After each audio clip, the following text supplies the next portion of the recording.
오늘은 주의 뜻이 이루어지이다. 이 주기도문의 말씀을 살펴보겠습니다. 이 주기도문은 제자들의 삶의 중심이었습니다. 이 주기도문은 예수님께서 산상수훈을 말씀하시는 중에 세 번째 단락인 종교 행위의 부분에 대해서 말씀을 해주고 있었습니다. 이 부분에서 세 개의 이 대표적인 종교 행위가 있는데 그것을 다루고 있습니다. 첫 번째 종교 행위는 자선 또는 구제에 대한 가르침입니다. 이것이 6장 1절부터 1절의 말씀이죠. 오른손이 하는 일을 왼손이 모르게 하라. 이 구제에 대해서 주님께서 가르쳐 주셨고요. 두 번째, 기도에 대한 가르침입니다. 오늘 읽었던 부분인데 이 부분이 앞에 5절에서부터 15절까지 이어지는 말씀이죠. 그리고 세 번째 가르침이 16절에서부터 18절까지의 말씀인 금식에 대한 가르침입니다. 금식할 때 드러내지 말고 기도하라고 하셨죠. 그러니까 유대교의 이 대표적인 종교 행위가 이 세 가지였습니다. 하나가 자선이었습니다. 두 번째가 기도였습니다. 그리고 세 번째가 금식하는 것이었습니다. 그 중에 예수님께서는 이 주기도문을 중간에 넣어주셨어요. 그만큼 중요함을 강조하고 계시는 것일 것입니다. 예수님께서 이 주기도문을 가르치시면서 유대인들의 외식을 주의하라고 하셨지요. 그리고 또 한 가지 주의하라고 한 것이 무엇이냐면 이방인들의 중언, 부언하는 기도였습니다. 그것을 경계하라고 말씀하시면서 주님께서 이 주기도문을 가르쳐 주셨습니다. 여기 마태복음의 주기도문은 6개의 간구로 구성되어 있다고 우리가 앞에서 살펴봤죠. 이 6개의 간구가 뭐라고 말했습니까? 6개의 간구에는 또 두 가지 청원으로 나눠진다고 그랬습니다. 첫 번째 청원이 주님의 청원, 그리고 두 번째 청원이 우리의 청원이라고 그랬습니다. 주님께 대한 청원 세 가지가 있었습니다. 첫 번째는 아버지의 이름이 거룩히 여김을 받으시오며, 두 번째는 아버지의 나라가 임하시오며, 우리가 여기까지 살펴봤어요. 그리고 오늘 세 번째, 아버지의 뜻이 이루어지이다, 이 부분입니다. 그리고 우리에 대한 청원 세 가지가 있다 했습니다. 첫 번째가 뭐라고 그랬죠? 우리에게 일용할 양식을 주시옵고, 두 번째가 우리의 죄를 사하여 주시고, 세 번째가 우리를 시험에 들게 하지 마옵시고, 이 부분이에요. 그래서 마태는 주기도문을 이렇게 6가지의 청원으로 이렇게 정리를 해서 우리에게 가르쳐 주셨습니다. 마태복음 6장 33절에서는 먼저 그의 나라와 의를 구하라, 그리하면 이 모든 것을 더하시리라 그랬습니다. 이것이 앞에서 6가지의 청원 속에서 말씀을 해주고 계시는 겁니다. 하나님의 나라가 임하면, 우리가 지난주에 살펴봤던 주의 나라가 임하시오며, 그 하나님의 나라가 임하면 어떻게 된다고 말하는 것입니까? 하나님의 뜻이 이루어지고 일용할 양식과 죄사함과 시험에 들지 않게 해주신다는 거예요. 그러니까 하나님의 나라가 임하는 것이 가장 중요한 기도라 그랬습니다. 왜냐하면 하나님의 나라가 임하면 그의 나라와 의가 이루어지기를 위해서 기도하면 다른 우리의 청원 세 가지, 일용할 양식과 죄사함과 시험에 들지 않음, 이것은 자동으로 이루어진다는 겁니다. 그렇기 때문에 주기도문 속에서 주님의 나라가 임하는 것, 이것이 굉장히 중요한 부분이라 했습니다. 오늘은 예수님께서 가르쳐 주신 이 주기도문의 세 번째 청원인 뜻이 하늘에서 이루어진 것 같이 땅에서도 이루어지이다, 이 부분에 대해서 우리가 살펴봅니다. 자, 이 기도는요, 우리가 하기 어려운 기도 중에 하나입니다. 우리는 이제 너무 자연스럽게 주의 뜻이 이루어지이다 기도합니다. 그러나 이것이 굉장히 사실은 어려운 기도예요. 왜냐 그러면 하나님의 뜻 못지않게 우리의 뜻이 있습니다.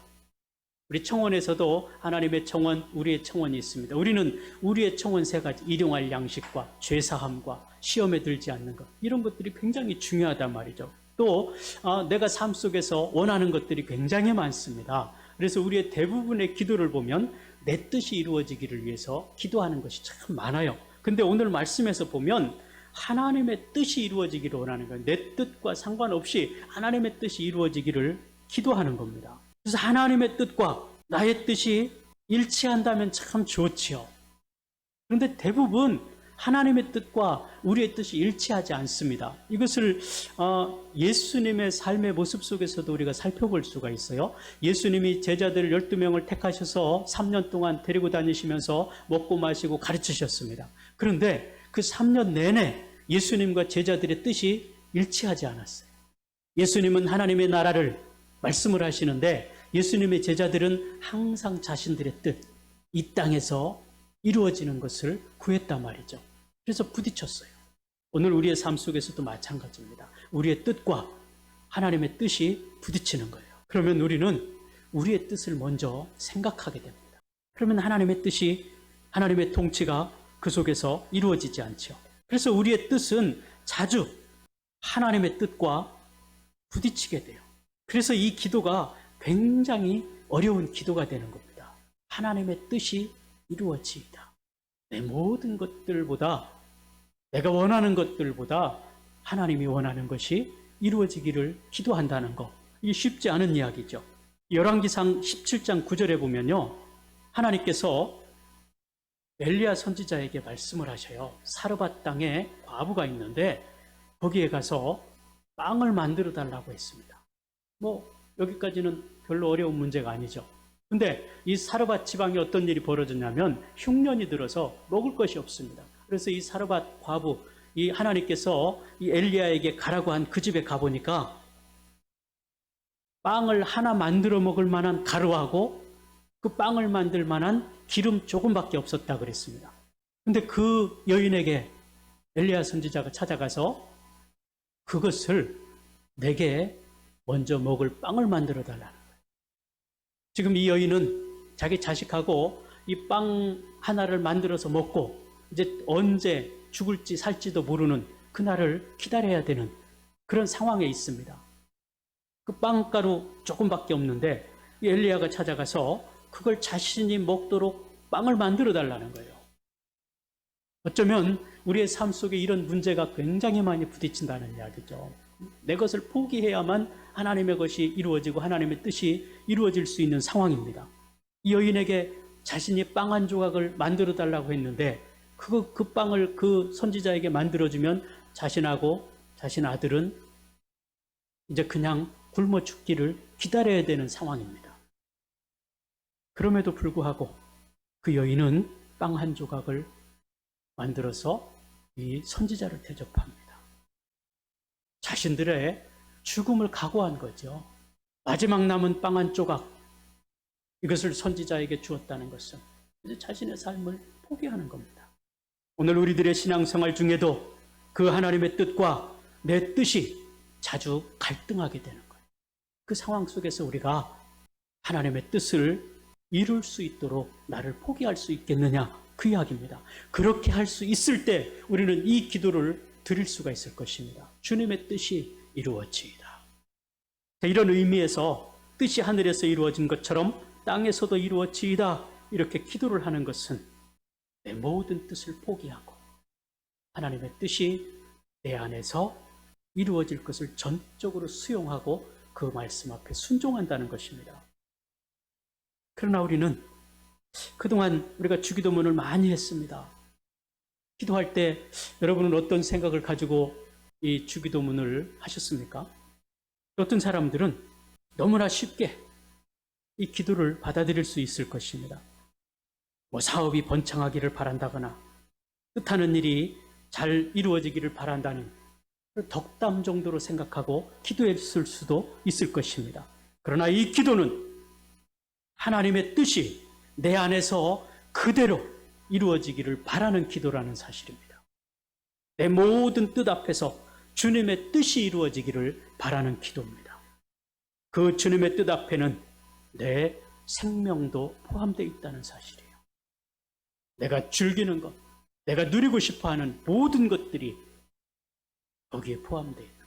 그래서 우리가 찬송에서 불렀던 것처럼 주님의 뜻이 내 안에 이루어지기를, 주님의 기쁨이 되기를 원하는 그 고백을 하는 것이 바로 이것이에요.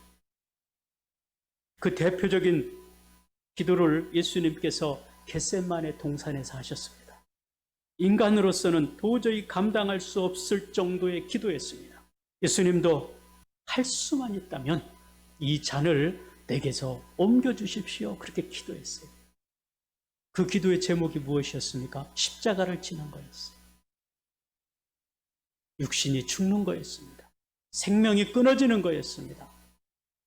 그러나 예수님께서는 뭐라고 말씀하십니까? 내 뜻대로 마시고 하나님의 뜻이 이루어지기를 원합니다. 그거예요. 이 기도는 우리에게 가르쳐 주신 뜻이 하늘에서 이루어진 것 같이 땅에서도 이루어지다라는 기도의 절정이죠. 예수님께서 그 기도의 절정을 이루시고 제자들에게 오늘 우리에게 그 기도를 가르쳐 주신 것입니다. 여러분, 우리가 이 사실을 알고 이 기도를 어떻게 쉽게 할 수 있겠습니까? 내 뜻대로 마시고 하나님의 뜻대로 하시옵소서. 나의 모든 것을 포기하고 주님의 뜻이 이루어지기를 원합니다. 이 기도를 우리가 자신 있게 드릴 수 있겠습니까? 어려운 이야기예요.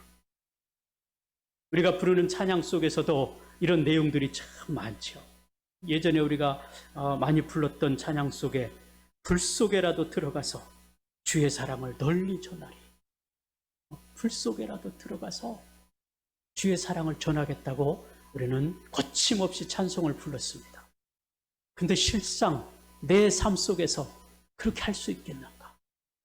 내 모든 것을 다 포기하고 주님의 나라를 위해서 그렇게 할 수 있겠는가 하는 이야기입니다. 이것은 하나님의 뜻이 이루어지는 것, 하나님의 나라가 임하는 것, 하나님의 뜻이 이루어진다는 것이 무엇입니까? 인류의 구원과 회복이 이루어진다는 것. 이것이 하나님의 뜻이에요. 하나님이 이 땅 가운데 원하시는 것입니다. 하나님의 뜻은 이 세상과 인간을 향해 가지고 계신 계획과 목적을 의미하는 거죠. 사도 바울은 그 하나님의 뜻은 바로 인류의 구원이고 회복이라고 말하고 있습니다. 에베소서 1장 11절에서 그렇게 말씀합니다. 모든 일을 그의 뜻의 결정대로 일하시는 이의 계획을 따라 우리가 예정을 입어 그 안에서 기업이 되었으니, 디모데후서 1장 9절에서도요. 하나님이 우리를 구원하사 거룩하신 소명으로 부르심은 우리의 행위대로 하심이 아니요 오직 자기의 뜻과 영원 전부터 그리스도 예수 안에서 우리에게 주신 은혜대로 하심이라. 또한 우리를 향하신 하나님의 뜻을 1500년에 걸쳐서 40여 명의 저자를 통해서 성경에 자세하게 기록해 놓으셨습니다. 문제는 우리가 그 하나님의 뜻을 자세하게 알아보려는 노력을 기울이지 않는다는 이야기입니다. 그리고는 우리는 그렇게 말하죠. 하나님이 나를 향하신 뜻이 무엇인지 잘 모르겠습니다. 이것이 우리의 문제예요. 하나님의 뜻이 무엇인지를 우리가 찾아보려고 힘쓰지 않습니다. 노력하지 않습니다. 그리고 하나님의 뜻이 어디에 있는지 모르겠다고 합니다. 우리가 그 하나님의 뜻을 찾아보기 위해서, 그 하나님의 뜻을 이 땅 가운데 실현하기 위해서 이 땅에 많은 보험 설계사들처럼, 자동차를 파는 딜러들처럼 그렇게 고객을 찾아 나서는 것처럼 열심히 찾는다면 어떻게 될까? 그런 생각을 해봅니다. 아니, 그분들의 절반만이라도 주님의 뜻을 찾기 위해서 하나님의 통치와 하나님의 섭리가 이 땅 가운데 이루어지도록, 나를 통해서 그 일들이 이루어지도록 우리가 노력한다면 어떤 일이 벌어졌을까? 놀라운 일이 벌어질 것입니다. 근데 우리는 실상 그런 일에 헌신되려고 하지 않습니다. 그렇게 힘쓰고 애쓰지 않습니다. 그렇기 때문에 우리가 기도를 해도 하나님의 뜻이 이 땅 가운데 그렇게 드러나지 않아요. 나타나지 않아요. 왜? 우리의 삶 자체가 형식적이기 때문에, 때로는 의무적이기 때문에. 하나님의 뜻은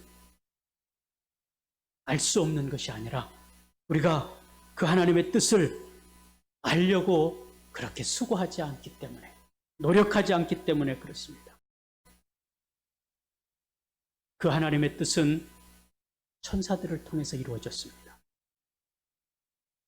또 예수님을 통해서 이 땅 가운데 온전히 이루어졌습니다.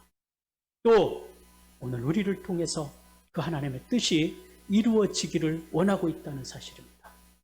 그래서 예수님께서 우리에게 기도를 가르쳐 주셨어요. 주님의 뜻이 이 땅에 이루어질 수 있게 해달라고 기도하라 했습니다.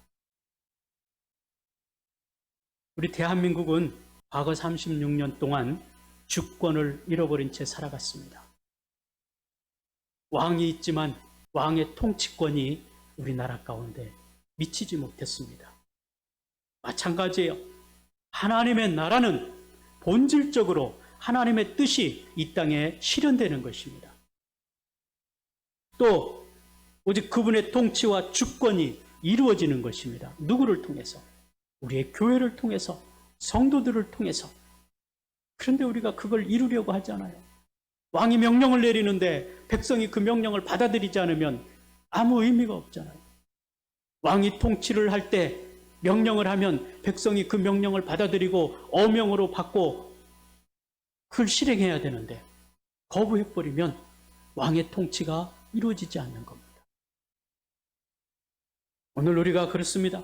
하나님께서 우리를 통해서 하나님의 나라를 이루시기를 원하시는데 우리가 그 통치에 순종하지 아니하면 그 하나님의 뜻은 이 땅에 온전히 이루어지지 않는 거예요.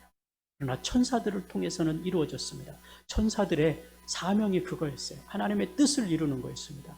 구약에 보면 이제 법궤에 있는 그룹들이라고 표현하고 천사들이 많이 나타납니다. 그들이 하는 일이 그거예요. 하나님의 거룩한 뜻을 이 땅에 이루어가는 것.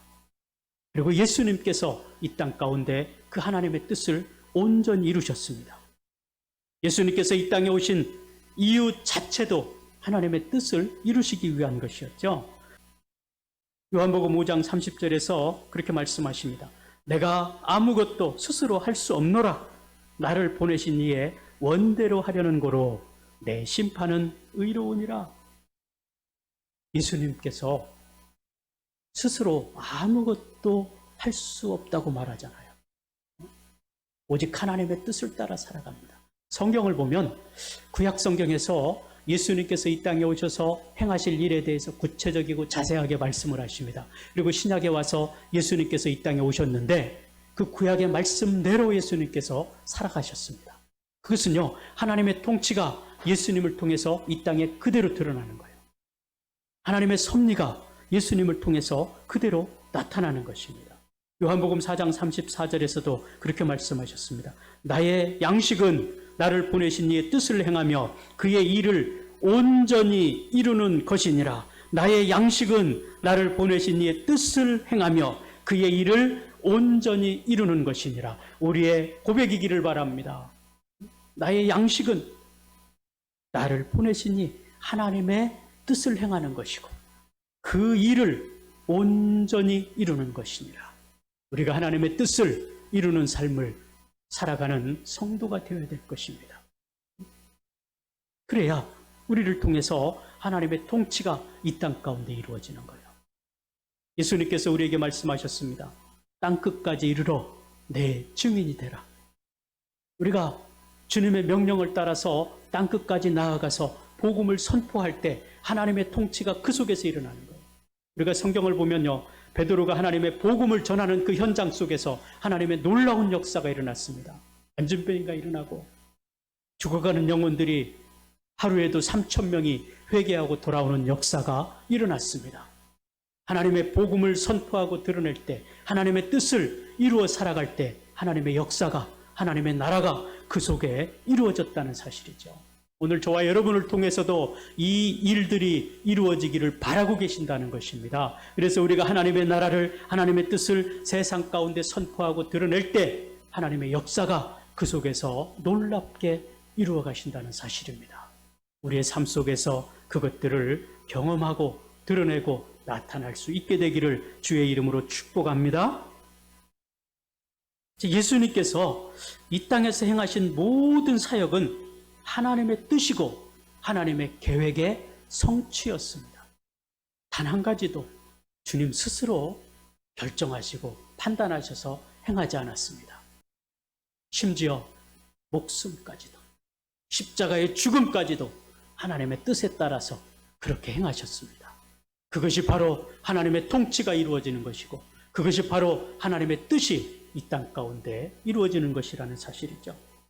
그러면 땅에서도 이루어진다. 그게 무슨 말씀일까요? 예수님을 통해서 하나님의 뜻이 이루어진 것 같이 이 땅에서도 우리를 통해서 하나님의 뜻이 이루어져야 된다는 말씀입니다. 예수님께서 마지막에 부활 승천하시면서 그렇게 말씀하셨습니다. 내가 또 다른 보혜사를 너희에게 보내주겠다. 성령이죠. 성령을 우리에게 보내주셔서 주님이 이 땅에서 하신 일들을 우리를 통해서 하시겠다는 겁니다. 언제? 우리가 하나님의 뜻 앞에 내 모든 것들을 내려놓고 그 말씀 앞에 순종하며 살아갈 때. 에베소서 6장 6절과 7절의 말씀에서 그렇게 말씀했습니다. 눈가림만 하여 사람을 기쁘게 하는 자처럼 하지 말고 그리스도의 종들처럼 마음으로 하나님의 뜻을 행하여 단 마음으로 섬기기를 주께 하듯 하고 사람들에게 하듯 하지 말라. 내 안에 하나님의 온전하신 뜻과 계획이 성취되고 그의 형상을 닮아가는 것을 의미합니다. 내 속에서 오직 하나님의 뜻이 이루어지기를 원하는 거죠. 다시 말하면 내가 예수 그리스도의 성품을 닮아감으로써 하나님의 뜻이 이루어지기를 바라는 것입니다. 이것이 우리의 성화죠. 예수를 믿는 순간부터 우리는 성화의 단계를 거쳐갑니다. 그래서 어디까지요? 예수님의 장성한 분량에 이르기까지 우리가 성장해 가야 된다는 거예요. 오늘도 우리가 성장해 가는 것입니다. 끊임없이 나를 내려놓고 하나님의 뜻을 쫓아 살아가는 것, 그것이 우리의 성장이 이루어지는 것이고 우리가 예수 그리스도의 장성한 분량까지 성화되어져 가는 것입니다. 또 우리가 살아가는 이 세상 속에서 예수님처럼 하나님의 뜻을 이루는 삶을 살아가야 된다는 것이죠. 이 세상을 향하신 하나님의 가장 큰 뜻이 뭐라고 했습니까? 인류를 구원하는 거라고 그랬어요. 이 땅을 회복시키는 거라고 그랬습니다. 그래서 그 하나님의 큰 뜻을 이루시기 위해서 예수님께서 이 땅에 오셨습니다. 그리고 그 일을 완성하시고 우리를 통해서 그 일이 확장되고 드러나기를 원하셨습니다. 그러면 그 뜻을 이 땅 가운데 이루게 하기 위해서 우리가 어떻게 해야 될까? 성도인 내가 어떻게 해야 될까 하는 것입니다. 먼저는 기도하라 그랬어요. 하나님의 뜻이 이루어지기 위해서 끊임없이 기도해야 될 것입니다. 내가 하나님의 말씀 앞에 순종할 수 있는 믿음을 갖도록 기도해야 될 것입니다. 나를 통해서 하나님의 뜻이 임하고 그 뜻이 선포되고 드러날 수 있도록 우리가 기도해야 되는 것입니다. 그 뜻을 위해서 우리의 온 열정을, 힘을 다해서 하나님 앞에 나아가야 되는 거죠. 이것을 위해서 우리가 끊임없이 부르짖어 기도할 수 있기를 원합니다. 내 필요와 유익을 먼저 구하는 것이 아니라 먼저 그의 나라와 의를 구하라. 그러면 내 필요와 유익은 하나님이 알아서 채워주신다고 그랬어요. 내 일용할 양식이 먼저가 아니라 하나님의 나라가 임하도록 먼저 기도하라고 했던 것을 우리가 주의 깊게 살펴봐야 됩니다. 주기도문에서 순서가 거기에 그의 나라와 의를 먼저 구하라고 했습니다. 그리고 일용할 양식은 뒤에 있어요. 하나님의 뜻이 무엇인지를 우리가 분명히 알고 그 뜻이 이루어지기를 위해서 끊임없이 우리가 기도의 삶을 살아가야 될 것입니다. 두 번째로 우리가 해야 될 일은 자신을 부인하는 거예요. 나를 부인하지 않으면, 나를 내려놓지 않으면 하나님의 뜻은 내 속에서 이루어질 수가 없습니다. 내 뜻이 우선이 되기 때문에 하나님의 뜻과 내 뜻과 부딪히면 나를 부인하지 않는 한 하나님의 뜻은 나를 통해서 이루어질 수가 없습니다. 예수님께서 이 땅에서 철저하게 하나님의 뜻만을 드러내며 살았습니다. 요한복음 4장 34절에 보면 예수께서 이르시되 나의 양식은 나를 보내신 이의 뜻을 행하며 그의 일을 온전히 이루는 것이라 그랬습니다. 요한복음 6장 38절에서도 내가 하늘로서 내려온 것은 내 뜻을 행하려 함이 아니요 나를 보내신 이의 뜻을 행하려 함이라. 예수님이 이 땅에 오신 이유를 분명히 말씀하시는 하나님의 뜻을 행하기 위해서. 그래서 주의 뜻이 이 땅 가운데 이루어지기 위해서 하나님께서 오셨다는 이야기. 이것처럼 예수님께서는 말씀하시는 것과 행동하시는 것이 하나가 되어서 하나님의 뜻을 이루셨다는 것을 우리가 기억해야 될 것입니다. 그것은 자기를 철저하게 부인하는 것입니다. 예수님이 힘이 없으셔서 십자가에 지신 것이 아니잖아요. 모든 능력을 가지고 계신 분이시지만 예수님께서 권세를 가지고 계셔서 종들에게 로마의 군인들을 물리치라 하면 그들을 물리칠 수 있는 힘이 있었지만 그것이 당신의 뜻이 아니기에 하나님의 뜻을 이루기 위해서 어린 양과 같이 십자가에 못 박혀 죽으셨다는 사실입니다. 그 주님을 닮아 살아갔던 사도 바울도 이 땅 가운데에서 그 삶을 살았어요. 그래서 바울이 그렇게 말하잖아요. 나는 날마다 나를 쳐 복종하노라. 어디 하나님 말씀 앞에 하나님의 뜻 가운데 자기를 쳐 복종시키고 자신의 뜻이 아닌 하나님의 뜻을 이루는 삶을 살았습니다. 그러면서 나는 날마다 죽노라 그랬어요. 이 자아가 죽어야 하나님의 뜻이 이루어지기 때문에 그렇습니다. 우리도 마찬가지입니다. 우리에게 주어진 십자가를 지고 살아가지 않으면 여전히 내가 살아서 살기 때문에 내 속에서 하나님의 뜻은 이루어질 수가 없습니다. 우리의 교회 안에 하나님을 온전히 믿고 의지하지 않으면 하나님의 뜻은 우리 교회를 통해서 이루어질 수가 없을 것입니다. 우리가 오직 주님의 뜻 가운데 나를 내려놓고 나아갈 때 하나님의 뜻이 우리 가운데서 이루어질 수 있다는 사실입니다. 또 우리가 해야 될 일은 우리의 인생의 방향과 목표를 하나님께 맞춰야 돼요. 그런데 많은 부분 우리는 내 뜻과 목표에 하나님을 맞추려고 하는 겁니다. 하나님, 내가 이런 목표를 가지고 있습니다. 내가 이런 뜻을 가지고 있습니다. 하나님께서 이것을 이루어질 수 있도록 역사해 주십시오. 이 기도지요. 그러나 그것이 아니라 우리의 인생의 목표를 하나님의 뜻을 이루는 데 두라는 이야기예요. 그래서 사도 바울은 어떻게 고백합니까? 나는 이제 내 삶을 예수 그리스도의 십자가의 표대를 맞추고 빚진 자로 살아가겠다 그랬습니다. 사랑의 빚. 예수님이 나를 위해서 십자가 못 박혀 죽으시고 구원해 주신 그 놀라운 사랑의 빚진 자로 살아가겠다는 거예요. 그래서 심지어 하나님의 복음을 전하기 시작합니다. 1차, 2차, 3차에 걸쳐서 그리고 로마에까지 사도 바울이 복음을 전합니다. 예루살렘에서 저 로마까지 거리가 얼마 정도 되는지 아세요? 2,400km입니다. 차로 가도 끝이 없을 텐데 이 서울에서 부산까지가 약 400km죠. 거기를 가도 3, 4시간 가야 돼요. 2,400km를 배를 타고 마차를 타고 가든지 때로는 걸어서 가는 건 무엇을 위해서? 하나님의 뜻을 이루기 위해서.